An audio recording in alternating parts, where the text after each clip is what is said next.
Well over 3 years ago, Motorola took the paddles to the old flip phone and kickstarted the clamshell revival with the resurrected Razr.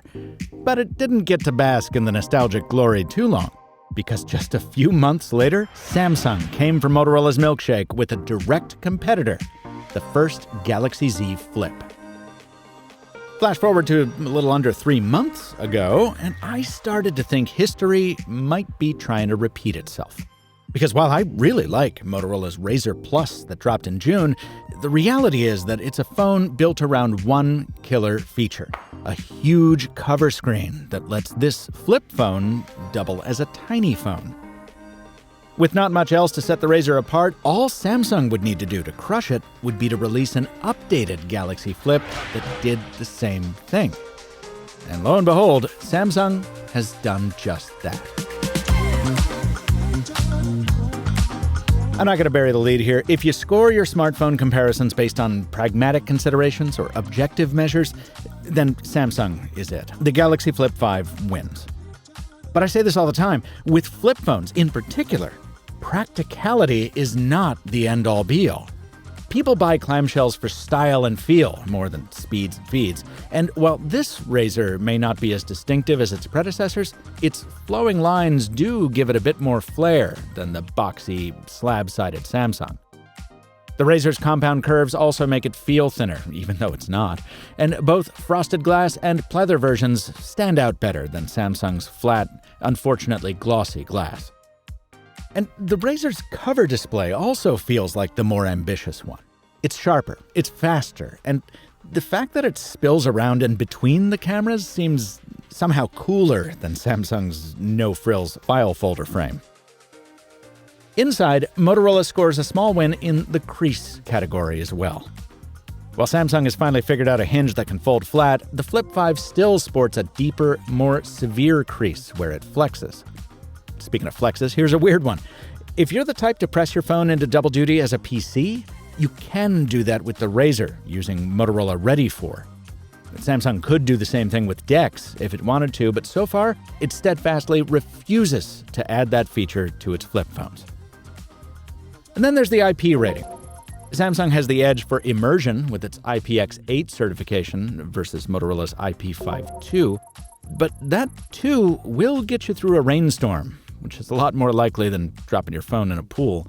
And that 5 means dust can't hurt the Razr, while the Galaxy Flip relies on brushes within the hinge to keep the grit out. So maybe we'll call that one a draw. Where Samsung really claps back with a vengeance is in an area that surprised me: day-to-day usability. That starts with the way these phones feel. The Galaxy Flip 5 is rock solid, a unified monoblock that feels like a single solid piece when it's closed. By comparison, the Razr flexes slightly, with just the hint of a creak. When you open them up, Samsung's hinge not only keeps the phone locked at a wider range of angles, it also delivers smooth, consistent friction through the whole range of motion. Motorola's hinge feels, for lack of a better word, lumpier. To make sure it wasn't just me, I passed around both phones at lunch during my recent family vacation, and my siblings all agreed that Samsung's hinge is the clear winner. It just feels better. Then we come to the cover screen. All due respect to my fellow reviewers, but the difference here is not in full-screen apps. Both of these phones will let you run those outside. Yes, Samsung makes you jump through a couple extra hoops to get there, but that takes at most 5 minutes, and you only need to do it once. From my perspective, the difference is what you can do with these closed phones when you're not running full apps. And here, the Galaxy Flip 5 scores major points. Like, I'm someone who wants his phone to show the clock all the time. Samsung lets me do that, at the price of about 1% of battery drain per hour. And there's now the option to replace the enigmatic orange dot with useful notification icons. So I can just glance at my phone at any time and see what's going on. By contrast, the Motorola always stays dark, unless you touch it or pick it up. Samsung also gives you more options to customize the cover screen, with support for animated wallpapers, many more widgets to choose from, and tapping small touch targets is much easier on the Flip 5 than on the Razr for some reason. Samsung even brought over some of the same snackable games from Google, which means, yes, Samsung too has stack bounce. Now, to be clear, the Razr Plus isn't worse so much as it is different. Using the Razr when it's closed just feels like using a smaller version of the phone. The UI is mostly the same, and you can even multitask out here if you want. Using the Flip 5 when it's closed feels like using a Galaxy Watch. There's always this abstraction layer kind of insulating you from the phone, almost like you're using it in child mode or something. Example, when I get a two-factor authentication challenge on the Razr, it takes over the screen, and I can respond with one tap. On the Flip 5, it opens in this sandbox that doesn't let me take action on it unless I open the phone. I can't expand Facebook messages on the Flip 5 like I can on the Razr. The Razr gives me more quick settings to choose from, and I can long press on them for more options. On the Galaxy, kid mode again. When I want to type on the cover, the Razr lets me use the same Gboard preference I've selected for the inside, while the Flip 5 makes me use the Samsung keyboard. Terrible dictation and all. The Galaxy also gives me duplicate notifications that I don't get on the Razr. I don't know why this is. And finally, there's no option to continue to use apps in small mode when closing the Samsung, as there is on the Motorola. So, what's more compelling? Mature and useful widgets, or power user toggles and pop-ups? What's more annoying? The lack of an AOD, or a big screen that thinks it's a smartwatch screen? See, in my view, there's no clear winner on the cover screen. I mean, this is purely a matter of preference. That kind of ambiguity, as you can probably see, does not extend to the cameras. Or at least it doesn't stick around for long. If you caught my Razr Plus review, then you'll know that choosing between flip phone cameras is mostly a matter of deciding what flavor of average you can live with. Take these shots I took with the Davids on a recent evening as the Unlocker filmed his Flip 5 review. Sometimes you're the oyster, sometimes you're the clam. Sometimes you're the cocktail, sometimes you're the pills. Sometimes you're the cokester, sometimes you're the fish. If you're saying, Michael, there's no inherent value to either side of any of those, it's a total mixed bag. Well, yeah, that's what I'm saying. Sometimes I prefer the Motorola, and sometimes the Samsung. But no matter which I'm using, I always wish the camera was a Pixel or a 23 Ultra. There is a bit of polarity we can parse when it comes to the flip phone's greatest photo feature, tripod mode. Palm detection on the Z Flip 5 is straightforward. You hold up your hand and it takes a photo. Palm detection on the Razr Plus, well, does it like an open hand? Sometimes. A closed hand? Some other times. Sometimes you're the bloody, sometimes you're the merry. Switch over to the ultra-wide, and if you're like me, you'll wonder why Motorola even bothered to install this 108-degree weak sauce that barely fits anything extra into the frame. Motorola has one clever camera win here, and that is its ability to toss a viewfinder on the cover screen even when you're using a third-party app like Instagram. I love this. But it's muddied in the execution.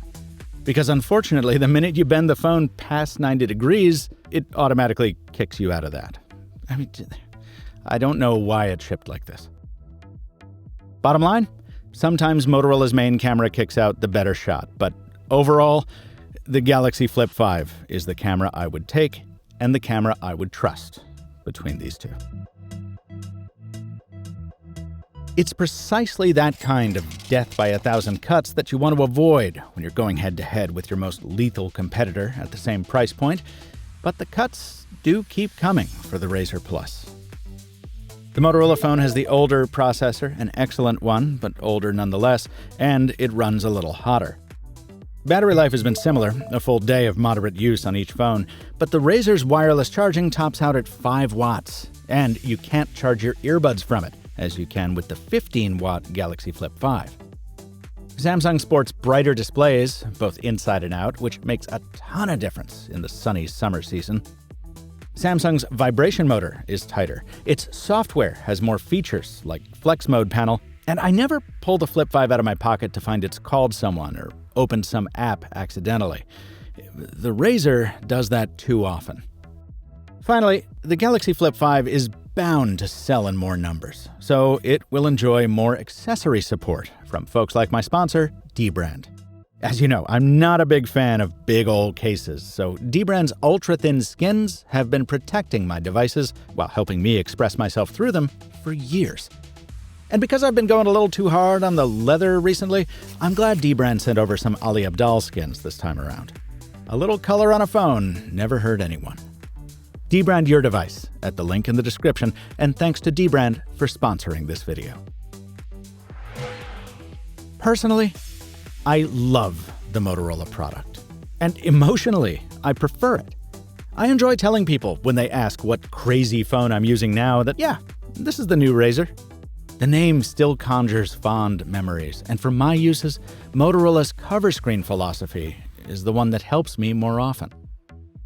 But if there's a contender here that delivers the more consistent experience, the one that truly feels like it's on its 4th year of making foldables, it's Samsung. The company that's had its sights on Motorola from the beginning. The company that reviewers like me have said for years needs competition. Well, Motorola is helping fight Samsung's complacency just by existing, and that's a good thing. But in foldables more so than most phones, existing just isn't enough. This video was produced following several weeks with the Galaxy Flip 5 and about 2 months with the Razr Plus, provided by Samsung and Motorola respectively. However, MrMobile does not accept compensation in exchange for producing reviews. Neither manufacturer had any editorial input or copy approval rights, not even an early preview of this comparison, because they're subjects, not sponsors. For my full review on the Razr Plus, check out the link in the end card, and for more videos like this, please subscribe to the MrMobile on YouTube. Until next time, from Michael Fisher, thanks for watching, and stay mobile, my friends.